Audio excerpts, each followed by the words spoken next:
वो चेतनात्माओं, हम सभी पार्श्वनाथ स्वामी के पादमूल में बैठकर इस स्वाध्याय परंपरा को आगे बढ़ाते हुए आत्मा के कल्याण के लिए और अनेकांतात्मक वस्तु को समझने के लिए इस स्वाध्याय को प्रारंभ करते हैं, जिसमें कि जीव जो है अपने आप को जान सके। क्या है? अपना अवभाषण हो सके। जब तक जीव को अपना अवभाषण नहीं होगा, ठीक है, तब तक वह आत्मसिद्धि प्राप्त नहीं कर सकता, स्वयं को सिद्ध नहीं कर सकता, कर्मों से भिन्न नहीं कर सकता। तो फिर उसके बाद सिद्ध कैसे बनेगा? भेद विज्ञान नहीं होगा। यदि जीव को भेद विज्ञान नहीं होगा, तब तक जीव भेद विज्ञान नहीं होने से अपने और शरीर को एक समझेगा, और एक समझने के कारण ही जीव बहरातपने में लगा हुआ है। शरीर का सुख, आत्मा का सुख, इंद्रियों का सुख, आत्मा का सुख, ऐसा जीव ने अनंत काल से मान रखा है। शरीर का सुख आत्मा का सुख है, इंद्रियों का सुख आत्मा का सुख है, शरीर का सुख आत्मा का सुख नहीं है। तो फिर बोलते महाराज जी हम बहुत दुखी हैं। क्यों बोलते हो आप? आज समझ में आना है आपको, आप बहुत दुखी हो। क्यों? सुभाष भैया आप बहुत दुखी हो, क्यों? बताओ।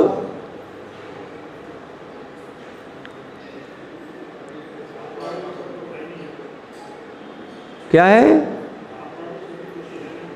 आत्मा में सुख दुख है ही नहीं।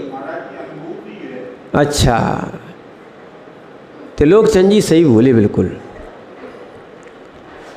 आत्मा में सुख दुख नहीं है ना?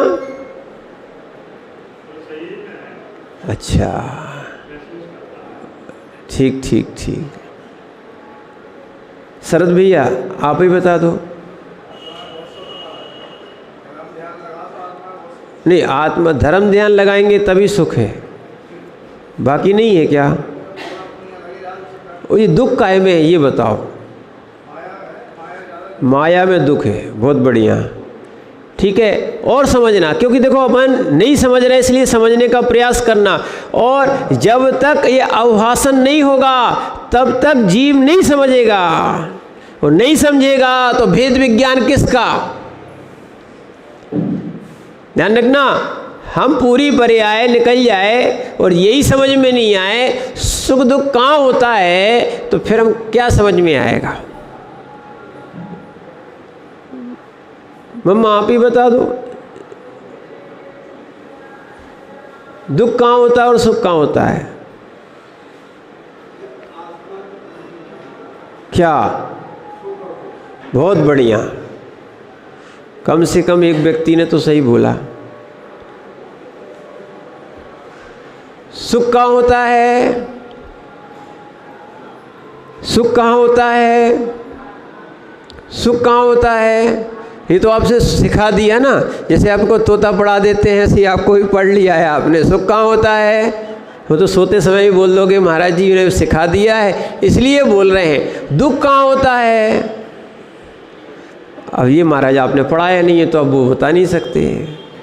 दुख कहाँ होता है? नथुलाल जी अब तुम ही बचे हो, कुंवरपुर वाले भैया। नहीं, बैठ जाओ बैठ जाओ, बैठे। क्या है? दुख कहाँ होता है? नरकों में होता है। नई नई बातें सुनो ना, ये सबके मंतव्य हैं। आज देखो क्या है, हमारा इसलिए कहना है, हमने विषय सुना, सुनने के बाद समझ नहीं पाए, तो जब तक समझेगी नहीं तो भेद विज्ञान कैसे होगा? विनय भैया अब आप ही बता दो, दुख कहाँ होता है? आत्मा में। सुख कहाँ होता है? ये बिल्कुल सही बोला। दुख कहाँ होता है? देखो अब आपको बात पकड़ में आएगी। आज तक हम कहते थे दुख कहाँ है? शरीर में। दुख कहाँ है? शरीर में। सुख कहाँ है? इंद्रियों में। क्या मान रहे थे? दुख कहाँ है? दुख कहाँ है? शरीर में। यही मानते ना, शरीर में दुख है ना, शरीर में कष्ट है, शरीर में पीड़ा है। ध्यान रखना, ये शरीर जो है ना, इंद्रियां जो हैं और जगत के पदार्थ वस्तुएं हैं, ये स्वसंवेदी नहीं है।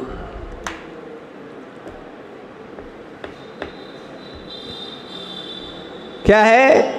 ये स्वसंवेदी नहीं है। आज का विषय अच्छे से समझना। भेद विज्ञान करना है ना। अपन कहते हैं कि शरीर में दुख है, शरीर में सुख है, शरीर में दुख है, शरीर में सुख है। जहाँ दुख होता है वही सुख होता है, जहाँ सुख होता है वही दुख होता है। दोनों का आधार एक है, दोनों का आधार एक है। ध्यान रखना, वो है आत्मा। दोनों का आधार एक है, वो क्या है? आत्मा। ध्यान रखना, सुख भी आत्मा में होता है, दुख भी आत्मा में होता है। कहाँ होता है? सुख भी आत्मा में होता है, दुख भी आत्मा में होता है। जिनसे हमें इष्ट की प्राप्ति होती है वहाँ हमें सुख होता है, जहाँ हमें अनिष्ट की प्राप्ति होती है वहाँ हमें दुख होता है। ध्यान रखना, पुद्गल में कभी सुख दुख नहीं होता। पुद्गल में कभी सुख दुख नहीं होता। क्यों? पुद्गल में ज्ञान ही नहीं है।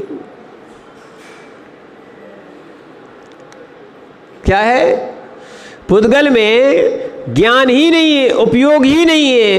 ये उपयोग के तो भेद है, दर्शन उपयोग और ज्ञान उपयोग। तो ये उपयोग जो है, ध्यान रखना, जब तक इस चीज़ को नहीं समझोगे, ये न्याय चल रहा है न्याय, तो इसीलिए जब तक ये चीज़ नहीं समझोगे तो कैसे भेद विज्ञान करोगे? आप तो कह रहे हैं कि हमें शरीर में दुख होता है, इंद्रियों में दुख होता है। ना शरीर में दुख है, ना इंद्रियों में दुख है, ये आत्मा में दुख है और आत्मा में ही सुख है।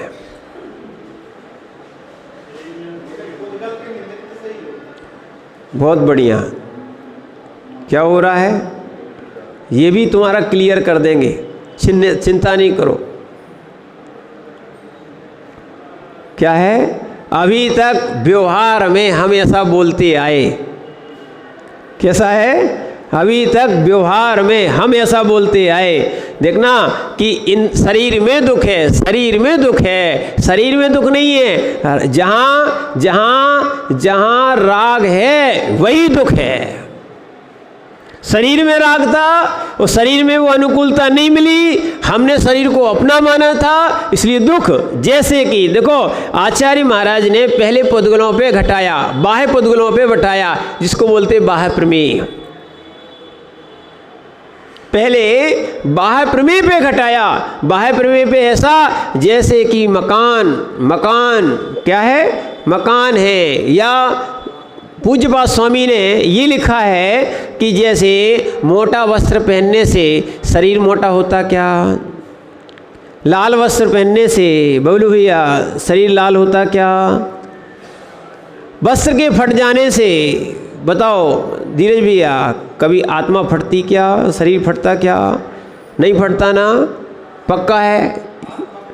क्या है? शरीर के नहीं बोल रहे, अभी तो क्या बोल रहे हैं? अभी वस्त्र के मोटे पहनने से क्या आत्मा मोटी होती है या शरीर मोटा होता है क्या? या वस्त्र के पतले पहनने से क्या शरीर पतला होता है क्या? नहीं होता ना। ऐसे ही ध्यान रखना, जैसा पुद्गल तुम्हारा वस्त्र है, वैसे ही पुद्गल तुम्हारा शरीर भी है। पर वस्त्र के मैले हो जाने से विकल्प वस्त्र को है कि आत्मा को है?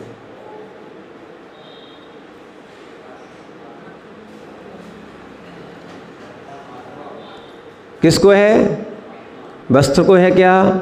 वस्त्र कहता है हम गंदे हो गए तो हमें धो दो, बोलता है क्या? समझना, वस्त्र के गंदे होने से शरीर गंदा होता क्या? नहीं होता ना। वस्त्र के साफ हो जाने से क्या? वस्त्र के साफ हो जाने से क्या शरीर साफ हो जाता क्या? ऐसे ही शरीर के साफ हो जाने से क्या आत्मा साफ होती क्या? अच्छे समझना, बहुत अच्छे से। क्या शरीर के गंदे हो जाने से, क्या शरीर के गंदे हो जाने से आत्मा गंदी होती क्या? बोले महाराज जी आज कौन सा विषय चल रहा है? ये भेद विज्ञान का विषय चल रहा है, समझना बहुत आवश्यक है। नहीं तो अभी तक हमने जो समझा है, जो जिसको समझना था उसको तो समझे ही नहीं है, और जिसको नहीं समझना था और उसको ही समझ लिया है, पूरी पर्याय निकल जाएगी। सुख दुख समझना था और अनंत सुख को ही प्राप्त करना है, अनंत दुख को ही छोड़ना है। किसको छोड़ना है? अनंत दुख को ही छोड़ना है, अनंत सुख को प्राप्त करना है। पर यही नहीं मालूम था सुख कहाँ है और दुख कहाँ है, तो फिर अपन को फिर कहाँ से प्राप्त करेंगे, किसको छोड़ेंगे? सही है सुभाष भैया? जब यही नहीं मालूम रहे कि सुख कहाँ है और दुख कहाँ है, तो फिर अपन किसको छोड़ेंगे, किसको पकड़ेंगे? समझ में आ जाना चाहिए ना कि कहाँ दुख है और कहाँ सुख है। तो सुख वाली जगह को अपन ग्रहण करेंगे और दुख वाली जगह को अपन छोड़ेंगे। यही तो भेद विज्ञान करना है, यही तो ज्ञान करना है। अब भाषण होना चाहिए जीव को कि बाह्य प्रमेय क्या है, बाह्य पदार्थ, बाह्य प्रमेय। ध्यान रखना, ये जीव के सत्स्वरूप नहीं है, जीव का सत्स्वरूप नहीं है, ये सब पुद्गल है। ये सब क्या है? इंद्रिय क्या है? जीव। इंद्रिय क्या है? कि जीव। इंद्रिय क्या है? पुद्गल है। ध्यान रखना, इंद्रिय क्या है? इंद्रियों का सुख। अब ये बताओ क्या है? नहीं, इंद्रियों का सुख, इंद्रियों का सुख ये क्या है? सुखाभास तो है। इंद्रियों का सुख ये क्या है? माने इंद्रियां सुख लेती क्या है? साता नहीं, हम तो ये बोल रहे हैं इंद्रियां। जैसे आपने रसगुल्ला खाया, क्या खाया? मैंने भैया। तो अब ये बताओ, आपने रसगुल्ला खाया था तो स्वाद किसने लिया? किसने लिया? जीव ने लिया। माने जीव को आनंद आया। किस जीव को? ये वाली रसना वाले कि अंदर वाले जीव? अरे आप दो फिर देखो, एक में दो उत्तर है वो। नहीं तो आप जीव इसको भी बोलते रसना को, आप तो सीधा बोलो रसना को आनंद आया कि जीव को आनंद आया? अरे आज आप लोग क्या बन रहे हो? सही सही बोलो ना, किसको आनंद आया? किसको आनंद आया? किसको आनंद आया? नहीं, रसना इंद्रिय को आया कि जीव को आया? किसको आया? किसको आया? किसको आया? रसना के द्वारा। अच्छा, ठीक है। ध्यान रखना, एक और ध्यान रखना, इस विषय को समझना, क्योंकि अन्य दर्शनों ने भी बाह्य इंद्रियों को ही सब कुछ मान लिया। क्या मान लिया है? क्या है? इंद्रियां ज्ञान न होने के कारण, चेतना न होने के कारण, चेतना न होने के कारण, इसीलिए ज्ञान न होने के कारण वो संवेदन नहीं करती। संवेदक मात्र आत्मा ही है। क्या है? समझो, संवेदक आत्मा ही है। चाहे देखो, चाहे सूंघो, चाहे सुनो, चाहे खाओ और चाहे स्पर्श करो, पांचों इंद्रियों का संवेदक आत्मा ही है। इंद्रियां संवेदन नहीं करती। क्या है? इंद्रियां संवेदन नहीं करती। यहां हर जगह आंख के, ये रसना इंद्रिय के, कान के, या और भी जो स्पर्श इंद्रिय हैं, यहाँ सब आत्म प्रदेश संवेदक हैं। यहाँ क्या है? सब और आत्मा का ही क्षोभ सम है। एक और ध्यान रखना, इस विषय को अच्छे से समझ लो। लोग कह रहे हैं, शरद भैया क्या बोल रहे हो कि जीव के द्वारा, ध्यान रखना, जीव सहकारी साधन नहीं है, सहकारी साधन भी आत्म प्रदेश है, आत्मा ही है। क्या है? आत्मा ही है। अच्छा समझो, जो भी अनुभवन हो रहा है, जो भी अनुभवन हो रहा है, जो भी अनुभवन हो रहा है, वो सब आत्मा कर रही है। आत्मा, सुनना, स्वयं कर्ता भी है, कर्म भी है, करण भी है, संप्रदान भी है, अपादान भी है ना, और अधिकरण भी है, और अगर संबंध लगाओ तो संबंध भी है। 6 कारक होते हैं, 7 विभक्तियां होती हैं। तो ध्यान रखना, ये निश्चय कारक भी होते हैं और व्यवहार कारक भी होते हैं। 6 कारक जो बनाए ना, तो अपन व्यवहार से ऐसा बोलते हैं। क्या बोलते हो कि हमें क्या जीव से आनंद आया, रसना इंद्री से आनंद आया। ये व्यवहार की भाषा है। किसकी भाषा है? ये व्यवहार की भाषा है। पर सत्यार्थ निश्चय की भाषा अगर देखी जाए तो आत्मा के क्षेयोपशम ने ही आत्मा को जनाया या आत्मा को ज्ञान दिया। ये मीठा है।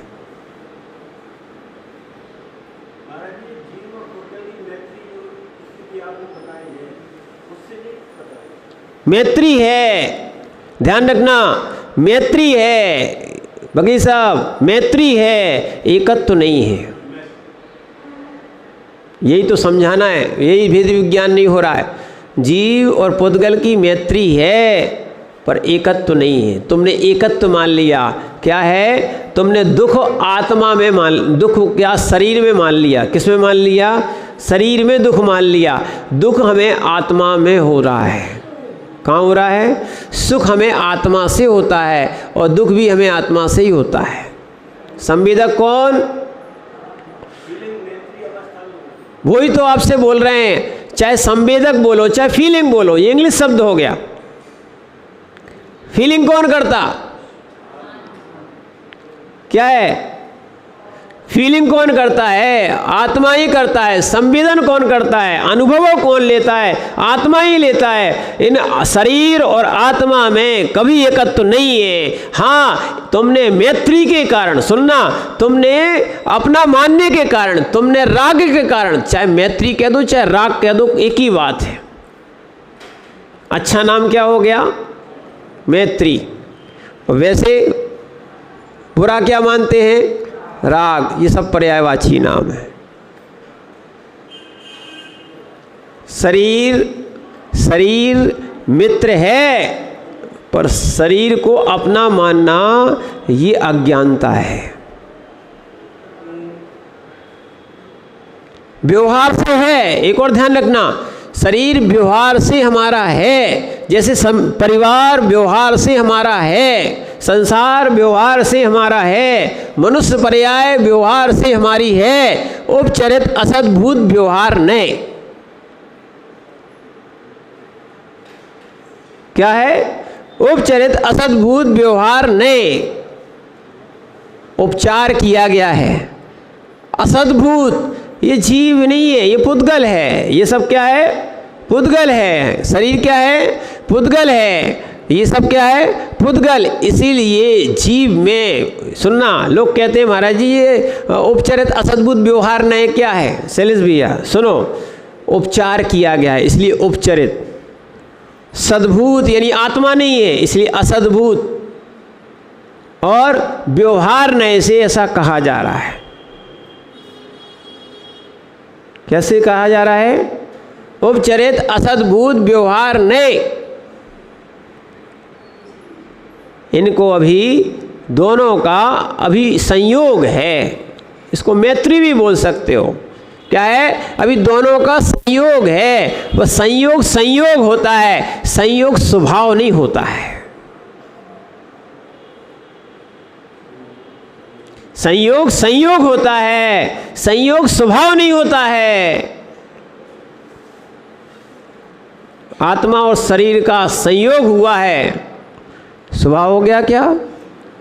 अरे अभी आपको बता दें, यहाँ पर दो जीवों का, यानी एक स्त्री का और एक पुरुष का, एक शादी के संबंध से, ठीक है, या किसी के गर्भ में आए और पुत्र आदि के संबंध से, या और भी अन्य संबंधों से, भाई है, बहन है, या कोई रिश्तेदार है, मौसी है, मामा है, कोई भी है, ये सब संयोग हुआ है। क्या स्वभाव है? स्वभाव हुआ। दो जन का एक स्वभाव हो सकता है क्या? अभी आपको ही देखो, दो मित्रों का एक स्वभाव हो सकता है क्या? हाँ, ये कह सकते हैं कुछ कुछ बात मिल सकती है, इसलिए मित्रता हुई है, पर क्या दोनों का स्वभाव एक? क्या है? दोनों का स्वभाव एक। जब व्यवहार में नहीं घटित हो रहा तो परमार्थ में कहाँ घटित होगा? इसीलिए शरीर, अभी अपन मूल बात यही चल रहे, शरीर और आत्मा का स्वभाव एक, शरीर और आत्मा का स्वभाव एक नहीं है। यही देखने के लिए भेद विज्ञान है। क्या है? जैसे दो मित्र हो, दो संबंधी हो, दो रिश्तेदार हो, दोनों का स्वभाव, दो भाई भी हो, कल ही बताया था, दो भाई भी हो, दोनों का स्वभाव एक, संयोग हो सकता है, संयोग स्वभाव नहीं है। ये अपने अंदर ध्यान रखना है। तो हम स्वभाव के एक नहीं होने के कारण हम उसको भिन्न मानेंगे, और भिन्न मानने से ही हमारा राग उनसे कम होगा। जितना जितना राग कम होगा उतना उतना दुख कम होगा। जितना जितना राग बढ़ेगा उतना उतना दुख बढ़ेगा। इसलिए ध्यान रखना, शरीर में दुख नहीं है, आत्मा में ही दुख है और आत्मा में ही सुख है।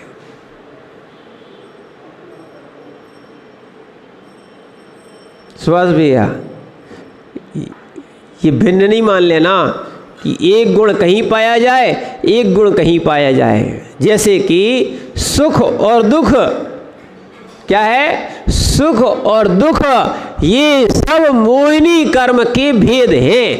किसके? मोहिनी कर्म के भेद हैं। सुख और दुख ये सब है ना, साता और असाता, ये वेदनी कर्म हैं, पर वेदक कर्म अलग है। ध्यान रखना, कर्म अलग है, वो वेदक अलग है। पर जब संयोग हो जाता है तो वो स्वभाव मान लेता है। यही स्वभाव से भिन्न होना भेद विज्ञान है। नहीं आया समझ में? जो साता वेदनी है, असाता वेदनी है, ये क्या है? ये सब क्या है? कर्म है। क्या है? कर्म है। साता वेदनी, असाता वेदनी, ये सब क्या है? कर्म है। जब ये आत्मा के साथ बंध को प्राप्त हो जाते हैं, इनकी बंध यानी मैत्री हो गई। क्या मान लो आप? संबंध हो गया, मैत्री हो गई, ठीक है। तो हम क्या मान लगते हैं? साता का वेदन करना या असाता का वेदन करना, ठीक है ना, यानी कर्म का वेदन करना। समझना आप अच्छे से बात को। सुख का वेदन करना या दुख का वेदन करना, ये सब मोहिनी कर्म है। क्या है? ये सब मोहिनी कर्म है और सब साता असाता से भी जुड़े हुए। ये वेदक है। कर्म कौन सा है? मोहिनी। वेदक करने वाला कौन है? वेदनी। इसलिए ध्यान रखना। इसीलिए भगवान के जब, यानी अनंत भगवान के जब चतुष्टय चार प्रकट हो जाते हैं, कौन कौन से? अनंत दर्शन, अनंत ज्ञान, अनंत सुख और अनंत वीर। ध्यान रखना, ये चार प्रकट हो जाते हैं। अब मोहिनी कर्म नष्ट हो गया। क्या नष्ट हो गया? मोहिनी कर्म नष्ट हो गया। मोहिनी कर्म नष्ट होने से सुख दुख का वेदन भी नहीं है। कौन सा? ये कर्मजन्य जो है ना, वैसे तो अनंत सुखी है, वो आत्मा का गुण था। कौन सा गुण था? वो हमने सुख दुख जो माना, कर्म वाला माना है। इनमें भेद करना पड़ेगा आपको। सुख दुख जो है ना, कर्म वाला माना। कौन सा माना? कर्म वाला भिन्न है और आत्मा का भिन्न है।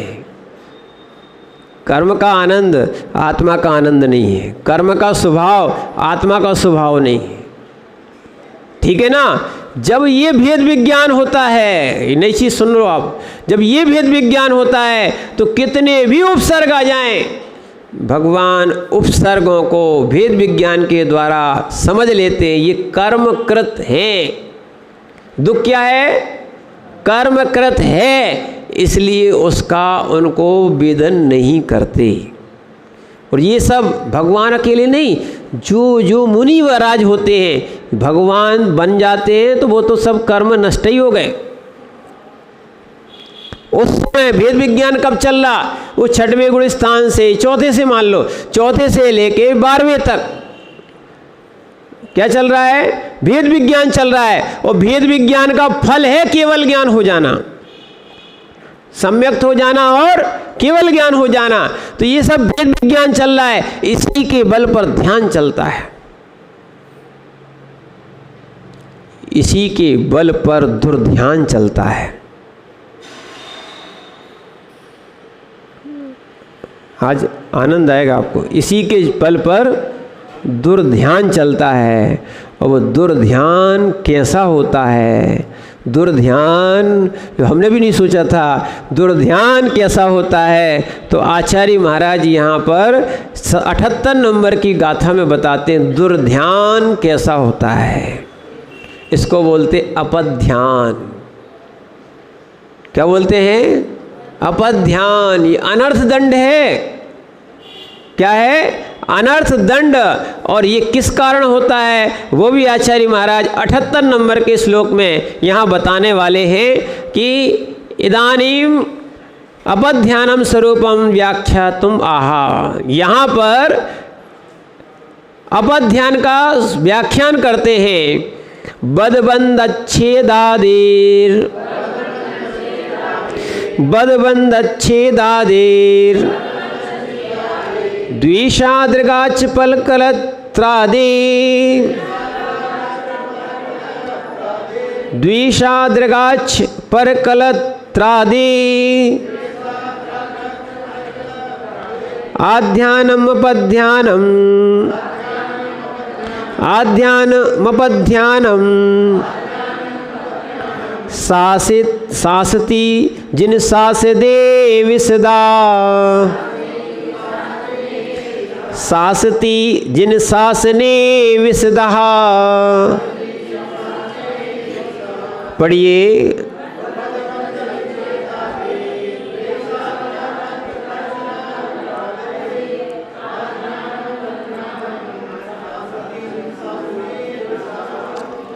आचार्य महाराज समंत भद्र स्वामी कह रहे हैं अपध्यान यानी खोटा ध्यान। कौन सा ध्यान?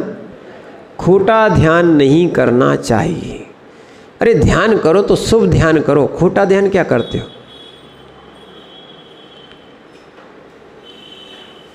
कौन सा खोटा ध्यान क्यों करते? रजनीश भैया, खोटा सिक्का चलता है क्या?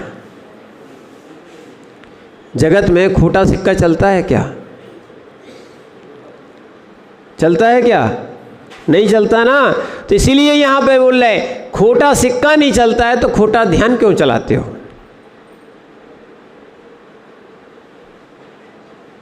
क्या है?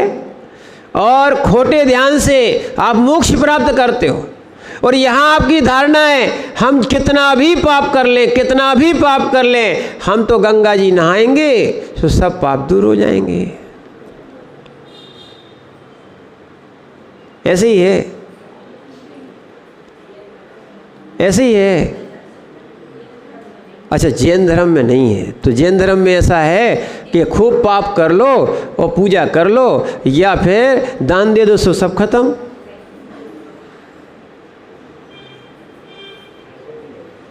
बताओ, ऐसे नहीं हो तो कैसे हो? बताओ। या बचिया की पूंछ पकड़ लेना तो क्या हो जाएंगे? बेबैकुंठ जाए तो तुम भी चले जाना। क्योंकि इतने दिन हमने रोटी इसलिए तो खिलाई। ऐसे ही है ना? क्या है? ध्यान रखना, जो पाप स्वयं किए हैं उसको स्वयं ही काटना पड़ेगा। क्या है? जो स्वयं किए हैं, इक्को कर यदि कम्मम इक्को भुंज यदि संसारे इक्को जा यदि मर दिए तस् फलम भुंज देखो। ये है जैन दर्शन। इक्को कर यदि कम्मम, जीव अकेला ही पाप करता है। यानी खोटा ध्यान करने वाला कौन? लोग कह देते हैं कि पर हमारे लिए खोटा ध्यान करा रहा है। ये बस कि हम दूसरों के कारण खोटा ध्यान करते हैं, ये हमारा उपादान खराब है। तुम करते ही क्यों हो? कोई नहीं कराता। जब भगवान करता नहीं है तो हमने पर को करता क्यों मान लिया? निज को करता क्यों मान लिया? हाँ, निज के परिणाम खराब करने के, निज के परिणाम बिगाड़ने के कर्ता जीव स्वयं है।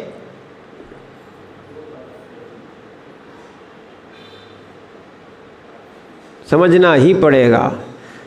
हम भाव सुधार लेते हैं और हम भाव बिगाड़ लेते हैं। दूसरा निमित्त मात्र है। कैसा है? निमित्त उपादान नहीं है। एक और इसलिए हम आपको बार बार समझा रहे हैं, निमित्त उपादान नहीं है, उपादान निमित्त नहीं है। दोनों में भिन्न भिन्न है। मैत्री वकील साहब तुमने बना ली है। क्या बना ली है? मैत्री तुमने बना ली है, पर दोनों का स्वरूप और स्वभाव एक नहीं है। अनादि काल से ये खोटा ध्यान चल रहा है। दुर्ध्यान कौन कर रहा है? जीव। वो क्या रहा, क्या क्या बोलता है? देखना, अपनी करनी आप करे सिर। हाँ तो बोल दी, नहीं महाराज इनने हमारे भाव खराब कराए।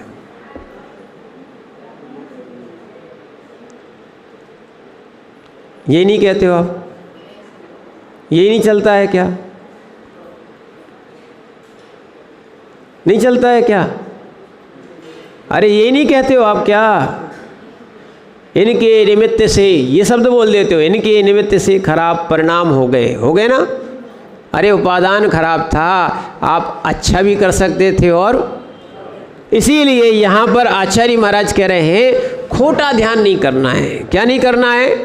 खोटा ध्यान। क्योंकि अब आपको इसलिए बार बार शास्त्रों के आपको उदाहरण दे रहे हैं, दृष्टांत दे रहे हैं, बार बार वो समझा रहे हैं। इक्को कर यदि कम्मम इक्को भुंजदी संसारे इक्को जायदि मर्दी तस् फलम भुंजदी इक्को। यानी जीव इक्को कर यदि कम्मम, कर्म चाहे शुभ वाला हो चाहे अशुभ वाला हो, चाहे शुभ अशुभ से रहित वाला हो, अकेला ही करता है।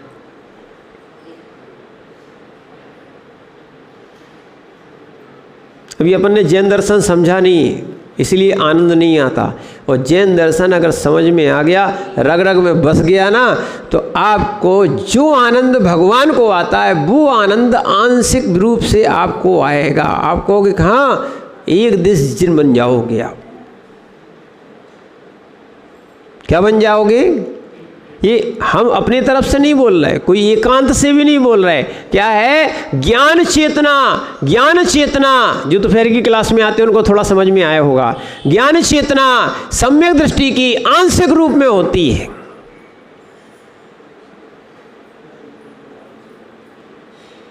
क्या है?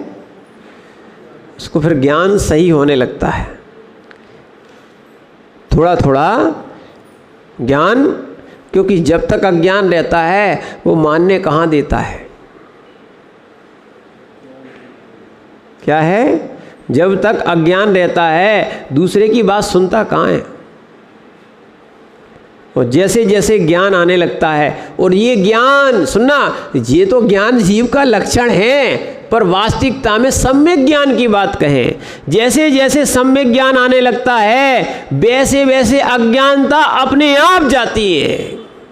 जैसे जैसे प्रकाश आता है वैसे वैसे अंधकार देखो ना, रोज सुबह देख लो आप, तो सुबह और शाम जैसे ही सूर्य अस्त होता है धीरे धीरे अंधकार बढ़ने लगता है, और जैसे ही सूर्य उदय होने लगता है, देखो आपको तो क्या है, एकदम लाइट चालू करते हो तो आपको समझ में नहीं आता है, इतना आप पकड़ नहीं पाते हो। तो आप संध्या बेला और सुबह की प्रभात बेला देखो, आप दोनों धीरे धीरे आ रहा है और धीरे धीरे जा रहा है, दिखता,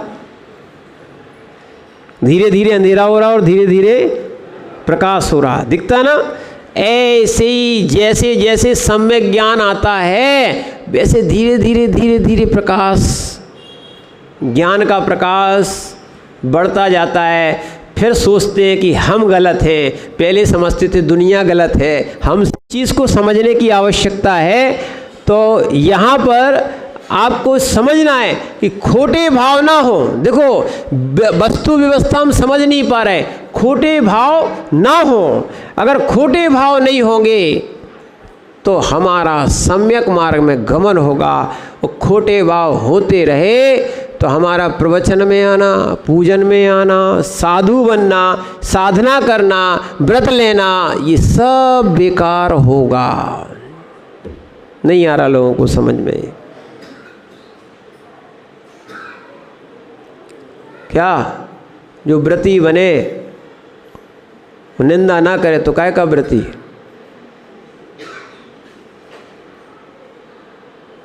क्या है?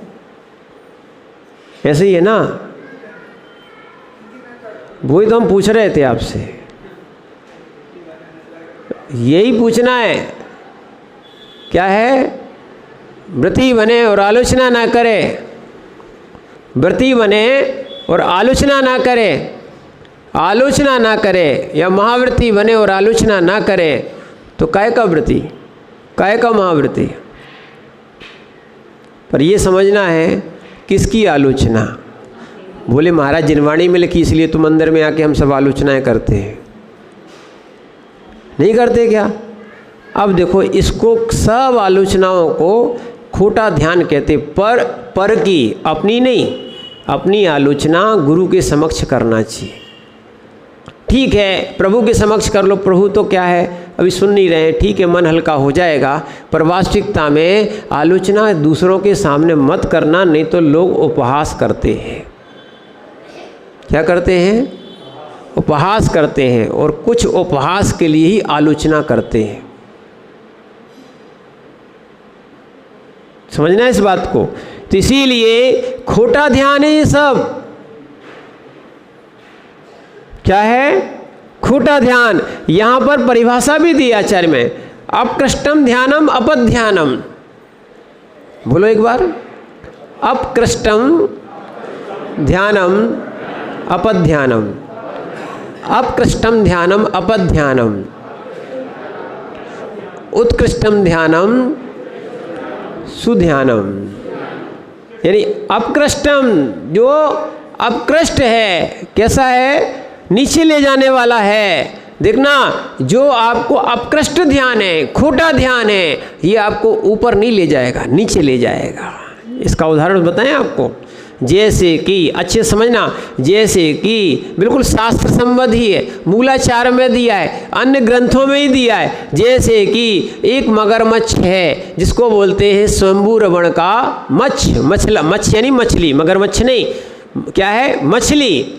स्वयंभू रवण द्वीप में 1000 योजन लंबी, 500 योजन चौड़ी, इतनी लंबी चौड़ी एक क्या है? मछली होती है। बोले ऐसी हो ही नहीं सकती। हो सकती कि नहीं हो सकती? अरे वेल मछली नहीं देखी आपने? हम लोगों ने इस छोटे में पढ़ा था, 30 हाथी के बराबर एक वेल मछली होती है, पुस्तक में छपा था जब पढ़े थे। जब ऐसी था। अब कोई हाथी से भी बड़ा हो सकता है? हाँ हो सकता है। क्या है? ठीक है ना? वास्तविकता में ऐसे ही ध्यान रखना। देखा तो अपन ने दादाजी को भी नहीं है, और दादाजी के दादाजी को भी नहीं है, तो अपन उनको मानते कि नहीं मानते? ऐसी बहुत सारी बातें हमें मानना पड़ेगा। बहुत सारे लोग बोलते आदिनाथ भगवान इतने बड़े थे, माने क्या? मानना पड़ेगा। क्या है, बहुत सी बातें हम प्रत्यक्ष देखी हुई, ये कहते हैं देखी हुई मानेंगे तो आप तो क्या है, चारवाक बन जाओगे। ठीक है ना, क्या बन जाओगे, चारवाक बन जाओगे। सब चीज़ें प्रत्यक्ष देखी नहीं हो सकती। तो ऐसे बहुत से लोग हैं, ऐसे बहुत से लोग हैं जिन्होंने अमेरिका नहीं देखा है, पर नहीं है क्या ये यूक्रेन का आपने नाम सुना है, अभी जो युद्ध चल रहा है, कोई यूक्रेन और रूस गया है अभी वर्तमान में? तो आप लोग में कोई गया है क्या? तो क्या तुम्हारे नहीं जाने से नहीं है क्या है? अभी यही की बात बता दे रहे हैं। अब यही की बात आपको नहीं मालूम है तो आप प्रत्यक्ष में आप कहोगे तो जो तुमने देखा है वही सही है, जो नहीं है जाने है और नहीं देखा वो सही नहीं है क्या? ऐसे ही ध्यान रखना कि जैसे आगम में आपने बहुत सारी चीज़ें पढ़ी हैं, नहीं मान रहे हो सही, तो क्या आपके नहीं मानने से क्या नहीं होगी सही या नहीं थी क्या? ऐसे ही ध्यान रखना, ये जो स्वयंभू रवण समुद्र है आखिरी वाला, क्या है, इस जम्बू द्वीप के नहीं, इस मध्यलोक का आखिरी वाला समुद्र जो है उसमें क्या रहती है, मत्स्य। ठीक है, महामत्स्य रहता है और उसके कान में सम्मूर्छन, कौन सा, उसी के कान में सम्मूर्छन। अपने भी कान में ऐसे ही ना जीव होते हैं छोटे छोटे, उसको बोलते हैं सम्मूर्छन। ध्यान रखना, अपने यहाँ तक कि विशेष रूप से स्त्रियों के शरीर में सम्मूर्छन मनुष्य होते हैं, जिनागम प्रमाण है। क्या है, शरीर ही हिंसक वाला मिला है। क्या है, संगी सम्मूर्छन मनुष्य। ठीक है ना, और वो मनुष्य कैसे रहेंगे, नपुंसक। सम्मूर्छन वाले कैसे होंगे, नारक सम्मूर्छनो नपुंसकानी, सूत्र लगाओ ना, जो सम्मूर्छन होंगे वे नपुंसक। ऐसे नपुंसक मनुष्य भी शरीर में उत्पन्न होते मनुष्यों के। और ऐसे ही उस महामत्स्य के कान में, किसके, महामत्स्य के कान में एक तंदुल मत्स्य होता है। तंदुल यानी होता है चावल, चावल बराबर एक छोटा सा वहाँ क्या होता है, मत्स्य होता है। और खाता क्या है, कान का मेल। खाता क्या है, कान का मेल। पर वो देखता है किसको, महामत्स्य को, कि उसके मुख में बहुत सारी मछलियाँ आ रही हैं। ठीक है, और वो जब सोता नहीं है उस समय खाता है, और जब वो सो जाता है तो मुंह खुला रहता है, तो बहुत सी मछलियाँ आ रही हैं और जा रही हैं, आ रही हैं, जा रही हैं। अब वो तो सोता नहीं है, तो वो देखता है कि हम होते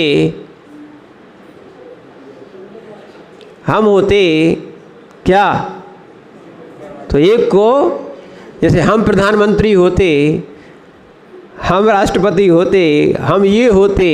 देखो अब हम आपको संबंध बना रहे, क्या है, हम होते तो एक को नहीं छोड़ते।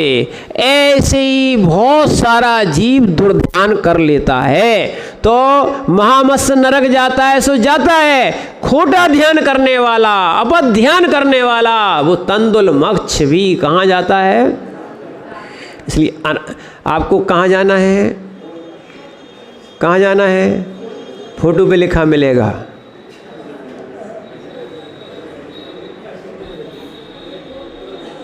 कहाँ जाना है आपको, किस पे लिखा मिलेगा, किस पे लिखा मिलेगा, फोटो पे लिखा मिलेगा महाराज जी। इसीलिए ध्यान रखना, अपद ध्यान करने वाला जीव कहाँ जाएगा, कहाँ जाएगा, नीचे जाएगा। देखना, हमने आपको सीधा सीधा तंदुल मत्स्य का आपका उदाहरण दिया है। इसीलिए नरक जाने से आचार्य महाराज कितनी उनकी दया है कि उस व्रती के लिए समझा रहे हैं कि अब तुम अणुव्रतों में अहिंसक बनो और उन अहिंसक में भी अपद ध्यान करना छोड़ दो।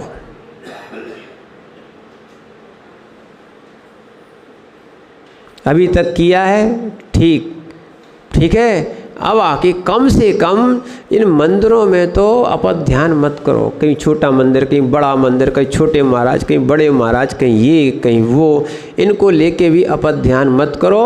उस संसार के संबंधों, संसार की वस्तुओं को लेकर भी अपद ध्यान मत करो कि छोटी वस्तु मिली कि बड़ी वस्तु मिली कि ऐसा मिला कि वैसा मिला। अरे जो मिला उसमें आनंद लो, उसमें संतोष करो, ठीक है ना।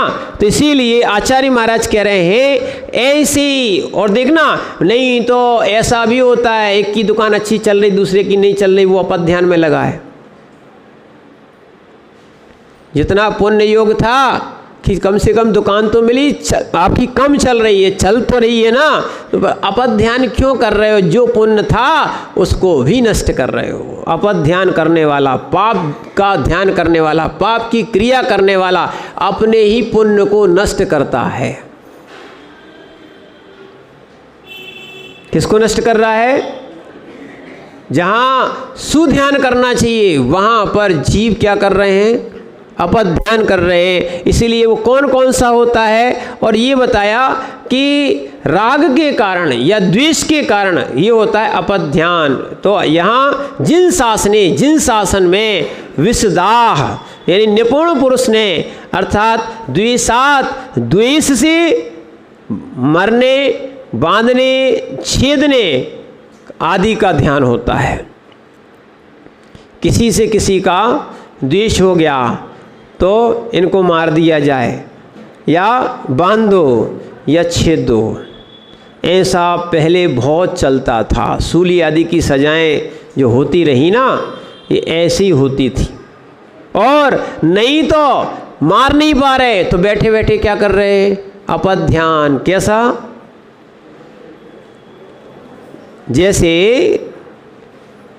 जैसे समझना, जैसे तंदुल मच्छ कर रहा है। क्या कर रहा है? तंदुल मच्छ कर रहा है। वैसे हम नहीं कर रहे क्या? हम आपसे नहीं कह रहे, हम अपने आप से भी कह रहे हैं। जैसा तंदुल मच्छ कर रहा है, यहाँ तंदुल मच्छ समर्थ नहीं है, ऐसी हम भी जब समर्थ नहीं होते तो द्वेष के कारण मर जा, या अच्छा हुआ मर गया। द्वेष हमें था ना, क्या हो गया? अच्छा हुआ मर गया, बंध जा, जेल चला जा, बंधन में पड़ा है, अच्छा हुआ। हमारे साथ ऐसा करता था। ऐसे भाव बनते कि नहीं? ठीक है ना। अरे सत को सत स्वीकार करो ना। मनमानी की है, मनमानी मनमानी मनमानी ना जिनवाणी, जिनकी नहीं मानी। इसीलिए छेद जा, छेदन हो जाए, आनंद ले रहे हो, बंध जाए, मर जाए, छिप जाए, ऐसा चिंतन भी कर रहे हो, चिंतन भी कर रहे हो, तो ये सब खोटा ध्यान है द्वेष के कारण। और देखो, इसलिए हम आपसे कहा था राग से, सुनो, राग के कारण अब तुम्हें कष्ट होता है। अगर तुम्हारा कोई संबंधी के साथ बंध जाए, मर जाए, छिप जाए, तुम रो रहे हो। होता कि नहीं होता? ये सब क्या है? ये क्या है? अपद ध्यान। द्वेष के कारण, राग के कारण। और दिया रागात पर कलत्रादे, पर कलत्रादे, पर स्त्री आदि का। किसका? पर स्त्री अकेला नहीं समझना, यानी जिस जिसका आप लगा सकते हो। आदि में बहुत सारी वस्तुएं, अनंत वस्तुएं हैं। इनका चिंतन करना अपध्यान नाम का अनर्थ दंड व्रत है। इसीलिए आज बहुत बड़ा आपको विषय सुनने मिला है, समझने मिला है। इसीलिए ये हमारा भी सौभाग्य है कि हमें ऐसी जिनवाणी सुनने मिली, पढ़ने मिली। अपन अपना कल्याण करने के लिए मनमानी बंद कर दें। क्या है? मनमानी बंद कर दें और ये जो है ना अनर्थ दंड बहुत बड़ी बात बता रहा है। अभी तक जो हम ना बैठे बैठे कितना पाप करते आए, जैसा तंदुल मच्छ करता आया था। अभी तक तो हम दोष तंदुल मच्छ को दे रहे थे, पर को दे रहे थे, है ना, जबकि जीव स्वयं दोषी बना बैठा है, इसलिए तो संसारी है।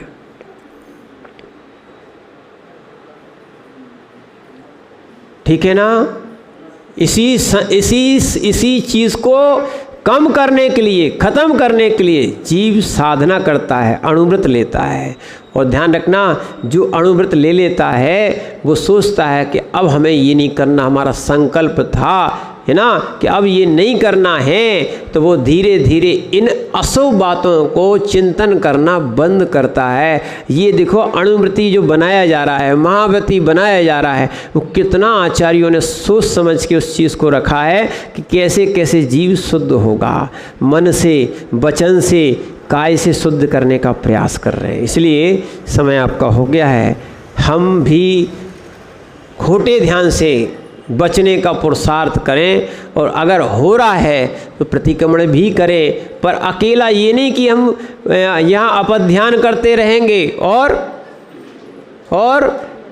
प्रतिक्रमण कर लेंगे, नहीं तो वही हो गया कि खूब पाप करो और गंगा जी बहुत बढ़िया। इसीलिए ध्यान रखना, खोटा चिंतन अब स्वयं बंद करना है। इसीलिए हम बैठे बैठे भी दुकान नहीं चल रही हो, है ना, या कोई कार्य नहीं हो रहा हो, ओम या लमोकार मंत्र जो आपको आता हो, इन मंत्र का बैठे बैठे, बीजाक्षरों का बैठे बैठे, महामंत्रों का बैठे बैठे अगर जाप करोगे तो असंख्यात गुण श्रेणी निर्जरा होगी।